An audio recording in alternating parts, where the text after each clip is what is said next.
Brandon Parsons from Blue Orange Games. I'm here to talk to you about Blue Lagoon. This is a new game from Reiner Knizia. It's a 2 to 4 player abstract strategy game where we are trying to settle these 8 islands in an archipelago. We're trying to gather resources, so it's a set collection game where you want more of the same resource. It's also a network building game where you want to build a network between your 8 islands. Very simple rules. All you do on your turn is you take one of your pieces and you put it on the board. Next player's turn. That's it. But if you're familiar with Reiner Knizia, you'll know that his games have a lot of, I would call it subtle math.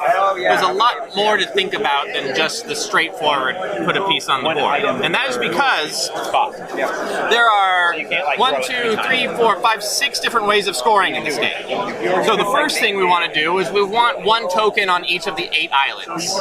The next thing we want to do is we want to build a chain between the islands, because each island that is chained together in an unbroken series of tokens will score 5 points per island. So if you chain all 8 together, that's 40 points, and that's like half the points you can score in a round, basically. After that, we're going to score points for who has the most tokens on each island. So if you look at the board, you'll see that the board has numbers next to each island. That's how many points you'll get if you have the most tokens on that island. After this, we're on to the set collection portion of the game.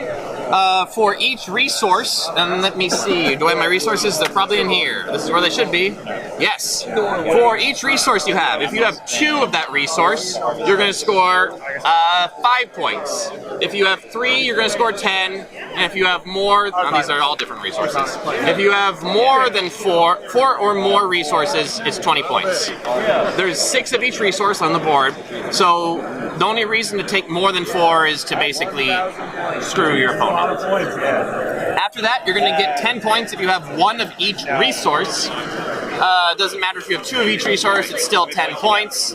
And the last thing are the totems. So these totems, the brown pieces, are actually separate from the other resources. It's not a set collection thing for these guys. It's just 4 points for every one you have. That's it. And they're not included in the set for 10 points either. And that's the game. So on our turn, we're going to add a token. The game is played over 2 rounds, and very important, the difference between the 2. First round, you can come in anywhere on the board that's on the water. So you're going to flip your token to the water side instead of the land side. That's the only difference. And you're going to put it anywhere you want to on the water of the board. On your next turn, you can either put it again anywhere you want to on the water, or you can start to expand onto land by placing it next to one of your existing pieces. These stone circles on the board here, these are where we're going to randomly place resources at the start of the round. So if you place a token on top of one, you'll collect that resource, and now it's yours to score at the end of the round. The difference between round 1 and round 2 is in round 2, let me talk about these guys. These are villages.